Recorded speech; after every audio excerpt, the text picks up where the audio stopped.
मैं बहुत अक्सर क्या करता हूँ कि जब मुझे समझ में नहीं आता कि क्या पहनूँ, मैं ऐसे ही अपनी मेरी 2 बड़ी अलमारियाँ हैं जिसमें सिर्फ़ जैकेट्स हैं। जितनी जगह मेरे घर में जैकेट्स ले लेती हैं, अगर मैं वो अलमारियाँ खाली कर दूँ तो एक और बेडरूम बच जाए मुझे लगता है। बट एनीवे, तो उन अलमारियों को खोलता हूँ और फिर उसमें से ऐसे इंकी-पिंकी-पोंकी करके एक जैकेट चुन लेता हूँ और फिर उस जैकेट के साथ जो भी मैचिंग शर्ट और पैंट होती है वो पहन लेता हूँ। उसमें मुझे ऐसा लगता है कि ये मेरी चॉइस है और मैं कंफर्टेबल हूँ और फैशन यही होना चाहिए, आपकी चॉइस और जिसमें आप कंफर्टेबल हो। राइट। वैसे गौरव कोई अपकमिंग प्रोजेक्ट के बारे में हमें बताना चाहेंगे? मेरे 2 रिलीज़ेज़ हुए हैं अभी-अभी। जंगल क्रूज़ एक डिज़नी की फ़िल्म है, उसमें मैंने ड्वेन जॉनसन के लिए आवाज़ दी है। वो ऑल ओवर इंडिया बहुत नाम कमा रही है, शोर कमा रही है, लोगों को बहुत अच्छी लग रही है डबिंग।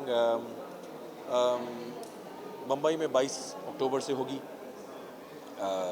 साथ ही डिज़नी इंटरनेशनल के लिए एक पहली बार एज एन एक्सपेरिमेंट एक डॉक्यूमेंट्री होस्ट की है हमारे देश के आर्ट्स एंड क्राफ्ट्स के बारे में और कुछ ऐसी कलाओं के बारे में जो गुम होती जा रही हैं, जिनके बारे में अगर पेरिस में पता होता तो वो लोग यूरोज़ में पे करते।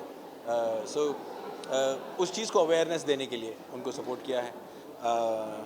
नेटफ्लिक्स का एक बड़ा शो शुरू कर रहे हैं। उसके बारे में ज़्यादा बोलना भी हमें अलाउड नहीं है, पर शो का नाम है राना नायडू। और उसी के लिए एक लुक चेंज हो रहा है, थोड़ा सा वेट गेन हो रहा है, थोड़े से बाल बढ़ाए जा रहे हैं।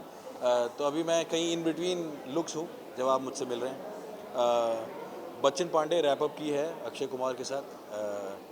और बहुत बहुत खुश हूँ कि वो बड़ी बॉलीवुड डेब्यू जो है वो इतने दिग्गज और बड़े और अच्छे लोगों के साथ हुई है। सो अक्षय जी हैं उसमें, साजिद नाडियाडवाला की फ़िल्म है और डायरेक्टर फरहाद सामजी हैं। अगेन वो अगले साल है, तो उसके बारे में जब शोर मचाना होगा तो हम ऐसे करके शोर मचाएंगे, पर वो बात की। वेल गौरव, फिल्म्स की बात की है तो थिएटर्स भी ओपन हो रहे हैं फिर से। कितने एक्साइटेड है, कौन सी मूवी देखना चाहते हैं थिएटर्स में? मैं बहुत सारी मूवीज़ देखना चाहता हूँ, इनफैक्ट सारी मूवीज़ देखना चाहता हूँ। मुझे बहुत बहुत बहुत बुरा लग रहा था थिएटर ओनर्स के लिए और पूरी इंडस्ट्री के लिए कि वो लिटरली करोड़ों की इन्वेस्टमेंट करने के बाद वो सब बंद और ठप पड़ा था। अम, और उसे वापस दोबारा शुरू करने के लिए फिर इतना खर्चा और इतने महीनों इतने सालों से उनका नुकसान हो रहा है। तो एटलीस्ट हमें तो सपोर्ट करना चाहिए जो इंडस्ट्री के लोग हैं। And most importantly Akshay sir की काफ़ी सारी फिल्म्स लाइंड अप हैं। अभी सूर्यवंशी रिलीज़ होगी तो आगे जाकर हमारी रिलीज़ भी अच्छे से हो पाएगी। So fingers crossed, all the best to him and to his team. I love him, I love you Veer ji, if you watching this by any chance, and I wish you all the best for the film. And I wish हमारी film जब आए तब ये problem बिल्कुल दूर दूर तक चली गई हो और लोग तसल्ली से और मज़े से फिल्म देखें। जंगल क्रूज़ भी देखनी है, जाके सुनना है कि मेरी आवाज़ कैसी लग रही है ड्वेन जॉनसन के चेहरे पर। वैसे आप इतने बिजी हैं तो पूछना, लेकिन फिर भी चाहूंगी कि बिग बॉस सीजन 15 कितना फॉलो कर रहे हैं? मैं सच बात यह है कि अपना सीज़न ही बाहर आके नहीं देखा था, तो किसी और का सीज़न देखने का मतलब नहीं है। थोड़ा बहुत पता रहता है क्योंकि ऐसा हो ही नहीं सकता कि बिग बॉस में क्या हो रहा है या क्या नहीं हो रहा है उसके बारे में आपको पता ना हो। सब लोग बात करते रहते हैं, सब सोशल मीडिया पे लिखते रहते हैं।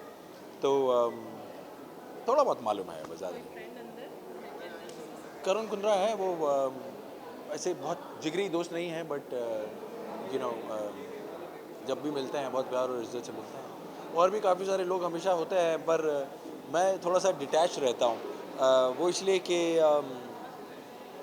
ऐसे चुन लेना कि मैं इसकी साइड हूँ, ये मेरा आदमी है, ये मेरे पसंद का कंटेस्टेंट है, ये ऑडियंस का काम है। फिर वो ट्विटर पे झगड़ा करती है, उन्हें मज़े आते हैं, वो ग्रुप्स बनाते हैं, ये उनका खेल है। मैं दूर से बैठकर मुस्कुराता हूँ। जब मैं बिग बॉस में था तो भी दूर से बैठ के मुस्कुरा रहा था और अभी भी वही करता हूँ।